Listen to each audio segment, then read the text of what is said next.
இன்னைக்கு நம்ம என்ன பார்க்க போறோம் சொல்லி பார்த்தோம்னா, ஒரு நேயர் கேள்வி கேட்டிருக்கார். அவருடைய கேள்வி என்னன்னு சொல்லி பார்த்தோம்னா, மயில் இறகிற்கும் செல்வத்திற்கும் என்ன தொடர்பு அப்படின்னு தான் அவருடைய கேள்வியாக அமைந்திருக்கிறது.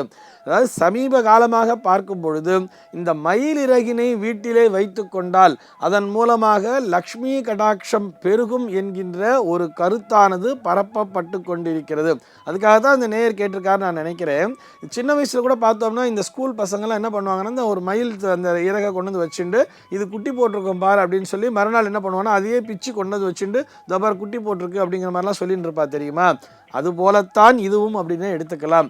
மயில் இறகிற்கும் செல்வத்திற்கும் எந்த விதமான தொடர்பும் இல்லை.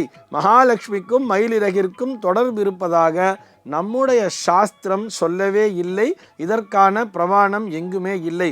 அதே நேரத்திலே மயில் என்பது ஒரு தெய்வீக பறவை அப்படிங்கிறதுக்கு ஆதாரம் நிறையவே இருக்கிறது. மயில் என்பது ஒரு தெய்வீக பறவை. இந்த மயிலினுடைய அந்த தோகை அப்படின்னு சொல்றோம் இல்லையா, அந்த மயில் இறகினை கிருஷ்ண பரமாத்மா தன்னுடைய தலையிலேயே சூடிக்கொண்டிருப்பார். அது அவருடைய தனிப்பட்ட ஒரு அடையாளமாகவே பார்க்கப்படுகிறது. இன்னைக்கு கூட நம்ம குழந்தைங்களுக்கு ஒரு கிருஷ்ணர் வேஷம் போடுறோம் அப்படின்னு சொன்னா கொண்டையை போட்டு தலையில் அந்த மயில் இறகையை செருகி விடுறோம் இல்லையா, செருகி விட்டு கையில் ஒரு புல்லாங்குழலை கொடுத்து அது கிருஷ்ணனாவே பார்க்குறோம் இல்லையா குழந்தைகளை நம்ம. ஆக அந்த மயில் என்பது ஒரு தெய்வீக பறவை. இன்னும் சொல்ல போனால் சுப்பிரமணிய சுவாமியினுடைய ஒரு வாகனமாகவே பார்க்கப்படுகிறது. முருகப்பெருமானுடைய ஸ்தலங்கள் அத்தனையிலுமே அந்த மயில்கள் சுற்றி கொண்டிருப்பதை நாம் கண்களாலேயே பார்க்க முடியும். மயில் என்பது ஒரு தெய்வீக பறவை என்பதில் எந்த விதமான சந்தேகமும் இல்லை. அதே நேரத்திலே மயில் இறகினை வீட்டிலே வைத்து கொள்ள வேண்டும். இதனை கொண்டு போய் ஒரு பீரோல சேர்த்து வச்சுட்டோம்னா நமக்கு செல்வம் சேரும் என்று சொல்வதெல்லாம் முற்றிலும் மூட நம்பிக்கைத்தான். அந்த மயில் இறகினை எங்கெல்லாம் பயன்படுத்தணும்னு சொல்றது தெரியுமா? அந்த மயில் இறகினை கொண்டு ஒரு விசிறிகளை செய்து அந்த விசிறி கூட மயிலிறகால் செய்யப்பட்ட விசிறி கூட மனிதர்கள் உபயோகப்படுத்தக்கூடாது, தங்களுக்கு காத்து வர்றதுக்காக பயன்படுத்தக்கூடாதாம். யாருக்கு பயன்படுத்த வேண்டும் என்று சொன்னால் இறைவனுக்கு பயன்படுத்த வேண்டும்னு சொல்றது.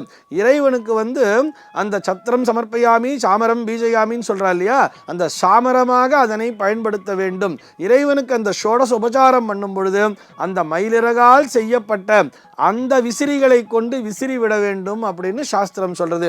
ஏன்னு சொன்னா அது தெய்வீக பறவை. நம்ம கிட்ட ஒரு மயில் இறகு கிடைக்கிறது அப்படின்னு சொன்னா அதை பூஜை ரூம்ல வேணா வச்சுக்கலாமே தவிர அதனை கொண்டு போய் பீரோல வச்சுக்கிறது அப்படிங்கிறதெல்லாம் அவசியமே இல்லைன்னு தான் சொல்லணும். இன்னும் அந்த மருந்து சாஸ்திரம், அதாவது ஔஷதி சாஸ்திரம் அப்படின்னு இருக்கு இல்லையா, அந்த ஓஷதி சாஸ்திரத்தில் பார்க்கும் பொழுது இந்த மயில் இறகிற்கு முக்கியத்துவம் தருகிறார்கள்.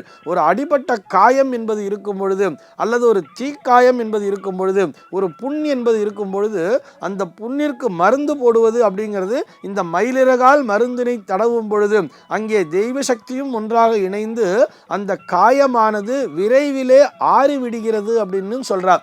அதற்கு ஆதாரங்கள்லாம் நம்முடைய அந்த பழைய நூல்களில் நிறையவே கொடுத்திருக்கா. இப்படித்தான் சொல்லப்பட்டிருக்கிறதே தவிர மயிலிறகினை வீட்டிலே வைத்து கொண்டால் செல்வம் பெருகும் என்று எங்குமே சொல்லப்படவில்லை. இந்த மயில் என்பது நம்முடைய தேசிய பறவையாகவும் பார்க்கப்படுகிறது. ஒரு டிவினிட்டி மிக்க, அதாவது ஒரு தெய்வீக சக்தி மிக்க ஒரு பறவையாகவும் பார்க்கப்படுகிறது. ஆக மயிலை கண்டால் நாம் கையெடுத்து வணங்க வேண்டும் என்பதை புரிந்து கொள்ள வேண்டும். அதனை விடுத்து இந்த மயில் ரெக்கையை நான் இப்படி வச்சுட்டா நல்லது, அது மேலே பன்னீர் தெளிச்சு வைங்கோ, அது மேலே கோமியத்தை கொண்டு அபிஷேகம் பண்ணுங்கோ, பாலை கொண்டு அபிஷேகம் பண்ணுங்கோ, அப்புறம் அதை காய வைங்கோ அப்படின்னு சொல்லி ஏகப்பட்ட தகவல்கள் இணையத்திலே காணப்படுகிறது. இவை எதுவுமே நம்முடைய தர்ம சாஸ்திரத்திலே சொல்லப்படவில்லை என்பதுதான் நிஜம். உபச்சாரத்திற்காக மட்டுமே, அதாவது தேவதைகளை உபச்சாரம் செய்வதற்காக மட்டுமே இந்த மயிர் தொகையை பயன்படுத்த வேண்டும் சொல்றார். அந்த நாளில் பார்த்தோம்னா அரசர்களுக்கு கூட அந்த மயிலால் செய்யப்பட்ட விசிறியால் விசிறி கொண்டிருப்பார்கள். எப்பொழுதுன்னு பார்த்தோம்னா அந்த அரசன் சிம்மாசனத்திலே அமர்ந்து கொண்டிருக்கும் பொழுது மட்டும்தான் அந்த மயில் ரெக்கையால் செய்யப்பட்ட அந்த விசிறியை பயன்படுத்துவார்கள். ஏன்னு சொன்ன அங்கே அரசன் என்பவன் தெய்வத்தினுடைய பிரதிநிதியாக பார்க்கப்படுகிறான். அதனால தான் அந்த நேரத்தில் மட்டும்தான் அந்த இதால் விசுவாலை தவிர அவன் அந்த புறத்திலே இருக்கும் பொழுது அதே மயில் இறக்கையால் செய்யப்பட்ட விசிறியை கொண்டு விசிற மாட்டார்கள். இது தவறு அப்படின்னே சொல்றது. பெட்ரூம்குள்ளெல்லாம் கொண்டு போய் மயில் இறக்கையை வச்சிக்கவே கூடாது அப்படிங்கிறதையும் புரிஞ்சுக்கணும். சர்வே ஜனாஹ சுகினோ பவந்து.